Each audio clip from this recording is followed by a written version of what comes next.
Marcel was Harry, and then we couldn't make that video these days though. I know. I often think about that. Character on I have Harvey to think about that. In a million years. I know. Jesus Christ! It was the one character was based on. Impossible. I mean, listen, he was just a famous music. Yeah, we didn't know. Well, I mean, it was actually based on Tom Cruise's character. No, we're not allowed to say that. It wasn't based on Tom Cruise's character. It was based on. So we have to go with the other one. I mean, either way, we don't win. Yeah, that's a discussion for not live on your Instagram. There was an issue when we finished that video because the Tom Cruise character was from that movie, and we just did it right. We wrote it. Me and Cordo wrote, got you dressed up, and then we finished it. And then the movie studio was like, "Yeah, well, it was nothing. It was actually nothing like that one. In the end. It was really nothing. It wasn't anything like that.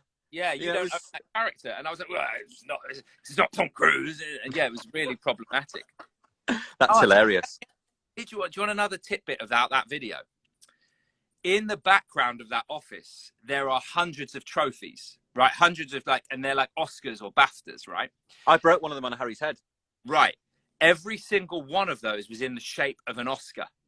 And when we sent the video and we finished the video, we got told that you're not allowed to use the shape of an Oscar. Oscars own that. So problematic. We had to go back in, and every single trophy is CGI'd into a different shape. So they were all Tom Cruise. Everything is the shape of Tom Cruise. But now they're all like rounded and they don't look like Oscars. That's all CGI. Just those trophies. Oh wow! Even I didn't know that. I'm learning everything. It's like the world was never. It'll never be the same again. I'm gonna have to go back and watch that again now. What are you up to at the moment? What are you working on? How's good old James? Cordo's all right. We're doing the show from his garage at the moment. This is the Late Late Show office, but we're doing the show from his garage at the moment because the numbers in LA aren't great. We've just had to postpone the Grammy Awards. I'm producing the Grammy. Oh, no, I saw that. Sorry about that, mate. No, it was one of those things. We just felt like the numbers in LA are so bad right now, and they're probably going to be worse by January 31st, which is when we were going to be doing it. So we decided. I mean, when you work on two of the biggest TV shows in America, it's just, you have to face these complicated problems. It's just one of those things. What can you do? So we moved it to... And then planning the Friends reunion. I'm doing the Friends reunion. So we're shooting that. No way. Yeah, I'm doing that. I didn't even know that was out. Just those things. Is that all you're up to? No, I got really. You got a couple more. And then if you can get them buggers back together, can you work on my lot next? And then I'm waiting for sort my lot out, would you? I'm only doing the Friends reunion to warm up for your one.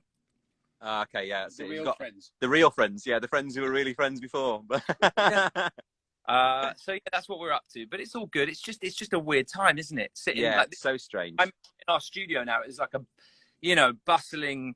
You've been here a million times. You sat in this office a million times. It's like full of people and fun and whatever. And now it's like empty. And on our way in, I have a stick stuck down my throat 3 times a week to check. Yeah, no, that's not fun. It's all so strange. But I feel like there's light at the end of the tunnel. I feel like. I mean, hopefully, yeah. I mean, it's been crazy over here these last couple of days, and just seeing the numbers of everything that's coming through at the moment. It's worse than when we started, which is crazy. Vaccine hopefully works. With the vaccine hopefully working, hopefully we'll get ahead of the game. Where are you right now? Are you in London? Yeah, I'm at my house. We just thought we'd pop on because we hadn't been on for a little bit, but it's fantastic to bump into you on here. Who are you talking to there? Have you got like I don't Steve, this is Steve, my manager. Oh, hey, Steve. So I didn't know. Hello, sir. Hey. Hey, hello, mate. Nice to see you. How you doing? Yeah, you too. Good to see you. Keeping safe and well and all that. Safe and well. We're neighbours, so we're in a little bubble, That's and good. We spend an hour a day. Otherwise, we both go cuckoo. So it's honestly, I'm happy just to come to my office. There's nobody here, so I don't exactly see anybody. But otherwise, I just can't get any work done, really. So no, I know. But I suddenly tuned in and I was like, oh, look, Payne. Rabbi Payne. Wait till you see the show on. Wait till you see the show. I'll watch it on Saturday and let us know what you think. I absolutely. We're trying to save up to be you. Well, let's not talk about saving up. I mean. No, we're doing a massive 1D set where we've let all the fans choose what songs we're going to do in the set. And what have they chosen? That's a good point, actually. Hold on, He's going to find out now. But we had to literally spend 2 days recording 50 songs to get them all done and finished so that we could put the show together. So we did a big ask for this show. So you've already shot it and you're just broadcasting it on Saturday. Is that what you're doing? Yeah. Or is it live? Yeah. No, we've already shot everything, which was really lucky this time, actually, because of everything going on. And we just didn't know whether we were going to get a chance to do it again, obviously, coming into this new year. So we knuckled down and did it. But because we were doing so many songs, we just got on with it. And it was 2 days, 50 songs. And it was really nice to go back over. And I think the one thing I said about it is, and I think you'll relate to this, but when I was younger, I didn't really, what's he doing here? When I was younger, I didn't really understand the songs as much as I understand them now. Like, they mean so much more to me later on in life than they ever have done before. Do you mean the lyrics, or you mean the feeling that you get when you hear them? The feeling, the emotions that come through, the lyric as well for some of them, especially something like Story of My Life. When we were singing Story of My Life before, it was just like, it always meant the moment we were in, whereas it's looking back at that moment now, which is a bit of a different situation, actually. But no, you'll enjoy it, man. It's a good blast from the past. Yeah, Story of My Life is a tune. Oh. And that video, I love that video. I should watch it again some point, because I need to watch it. I think that's the best video I ever made, for sure. Just because it was like with your family and like having them all there frozen and having to stand really still while you walked around and sang with them. It was beautiful. The funniest thing from that video, my old man, bless him, like he loved it and he loved doing the music video and getting dressed up and whatever was great. But he halfway through, they asked him to stand really still and he needed to cough really badly, and he was stood in the shot, and obviously he's got to stand still, so he's trying his hardest, bless him, not to cough at the time this video is on, and his eyes are watering and whatever. It was so funny. But it was great to rebuild them sets and see your old house, and it was nuts. These are the songs we're doing here from the 1D set. Let's have a look. We've got 18, Fireproof, Through the Dark, Stockholm Syndrome, Girl Almighty, Strong, You and I, and Night Changes, which is our first half of our show for 1D section. I love it. You and I'm less of a fan of. Everything else I love. What?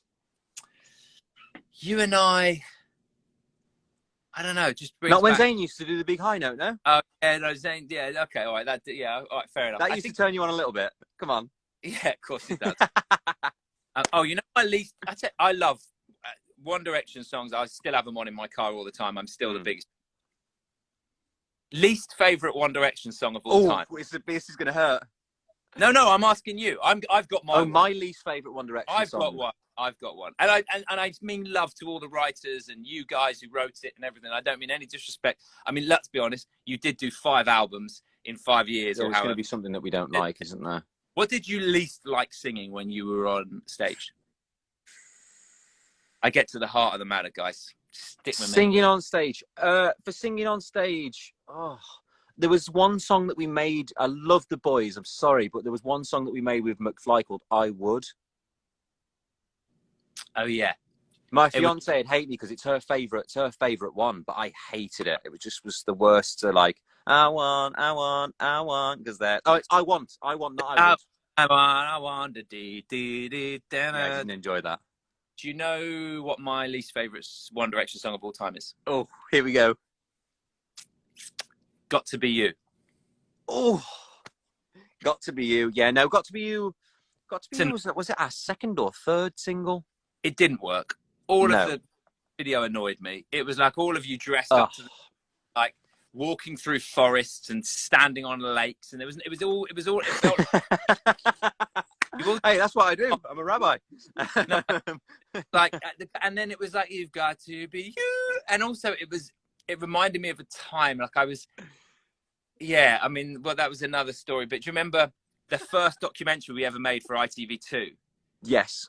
And we made it, and then there was a hoo-ha. Yeah, I know what you're on about. At the end of it, and we had to change some bits and bobs and whatever, and that song reminds me of that time. Yeah. And you were stressing, going, oh my God, what are we gonna do?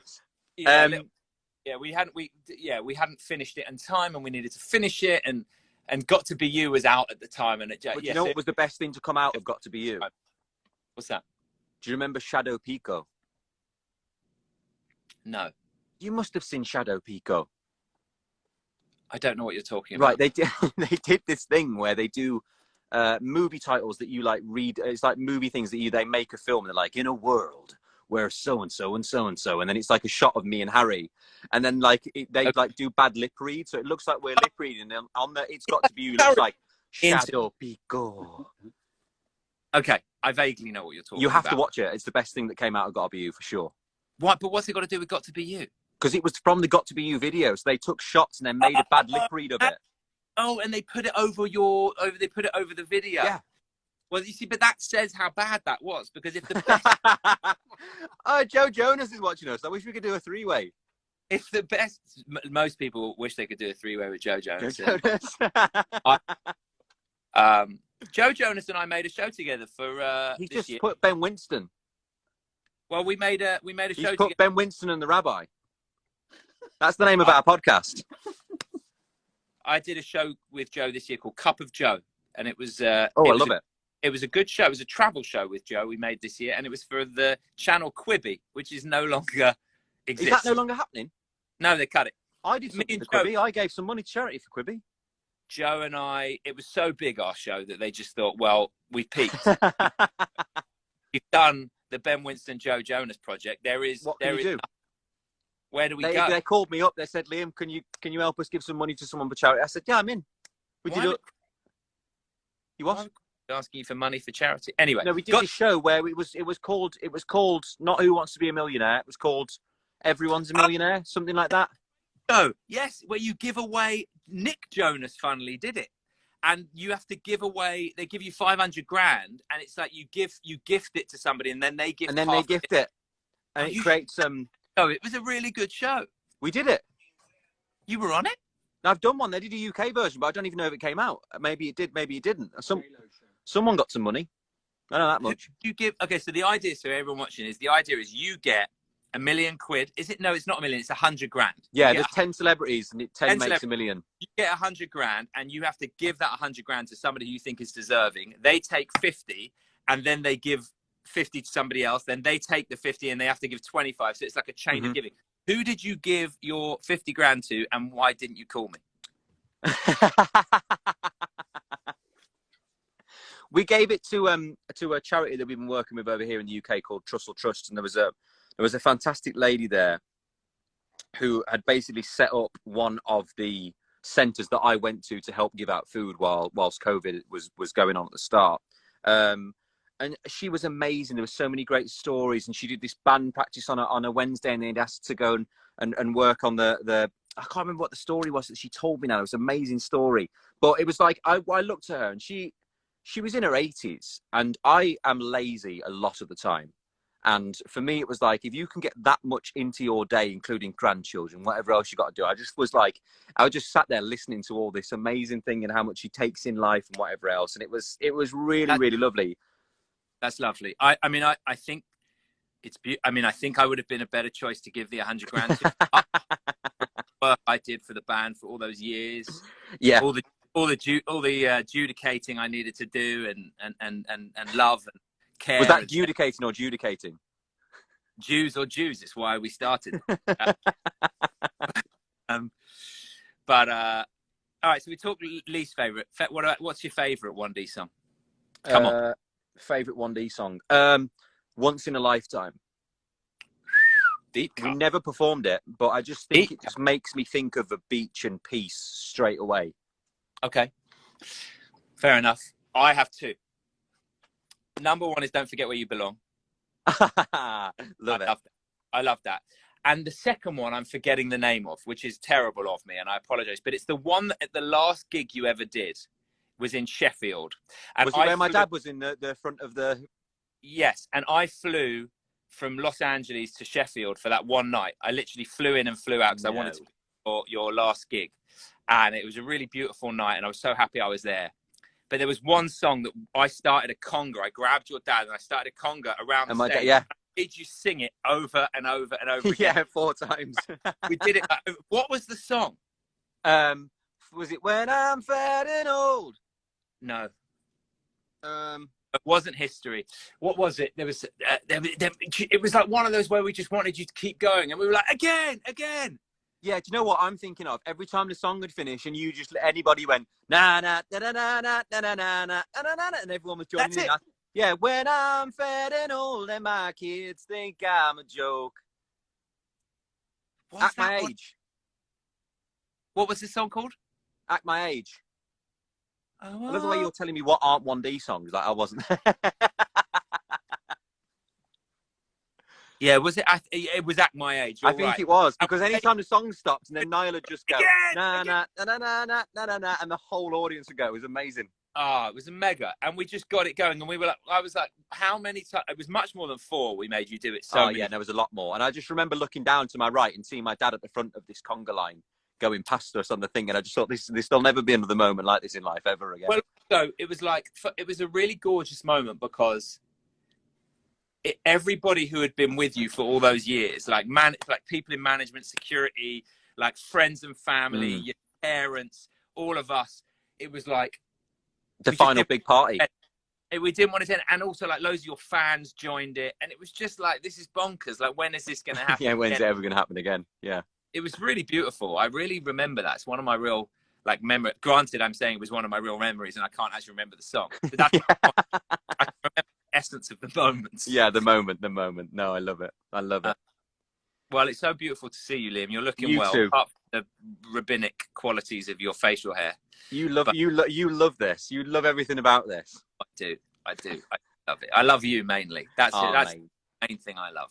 And, I love you too, mate. Well, thank you for coming on and having a chat. I appreciate it. Oh, mate, it's been beautiful. It means I have a great moment. Work and do all these emails or watch this depressing news to my right on my TV. Most of the time, it's just depressing. Yeah, true story. But good luck. I'm excited to watch on Saturday. I can't wait to watch your show. Thank you, mate. Enjoy it. You will. It's a blast from the past. It's a blast from the past. All right. I love it. That. Stay in touch. Soon. Will do. Lots of love, mate. Loads of love. How do I leave this? I'm going to help you. I'm going to help you out. Oh, give my love to your missus as well. I will. Kids. I will do. See you soon, mate. Bye, mate. Oh, how about that? I mean, that's just like the biggest like 1D section we've ever had in anything. That was good. I'm a bit worried there's not enough 1D sections in the show now, considering we just had that big overload of 1D. Yeah, so I just was telling Mr. Ben Winston, I always call him Mr. Ben Winston because he just is, about the show. But come and have a watch. It's on Saturday. Is it on Saturday? It's on Saturday. It's on the 9th. If you can't get tickets or find where to get tickets, it's in my bio, liampayne.veeps.com. Got some winners from me. Oh, we got winners from the giving the ticket. Oh, good point. Jeez, we got so bogged down in our. Have you got all 3 of them? Yeah. Look at this. Look at this. Who's won a ticket? I've given 6. You've given 6. Look at that. I can't leave you alone for 2 minutes, and there's 6 tickets that's gone out the window. Let's have a look here. Amazing. Okay, we got at ADY238HLNLZ. You have won yourself a t-shirt and a ticket. Yeah. At Pigeon of Tomo, like where you're going with that. You have won yourself a ticket. And a t-shirt. And a t-shirt too. At Chili Liam Payne, you have won yourself a t-shirt and a ticket. I like a t-shirt and a ticket. It sounds like my own game show or something. At UKUU, these were the extras. We got even more too. You have won yourself a ticket and a t-shirt. At Anna P. Quinn, you have won a ticket and a t-shirt. And oh, this one's complicated. At Holly 9980796, you've won yourself a ticket and a t-shirt. I'm going to do 5 more at midnight. He's going to do 5 more at midnight, and we'll put them out on tomorrow. He's just giving it all away. Midnight, the last. As close to midnight as possible. Whoever's last on there with the hashtag I want a ticket. Guys, I can't wait to see you at the show. Thank you to all of my special guests who've been on tonight to the live, which is cool. And lots of love, everybody. Stay safe. Win yourself a ticket and a t-shirt.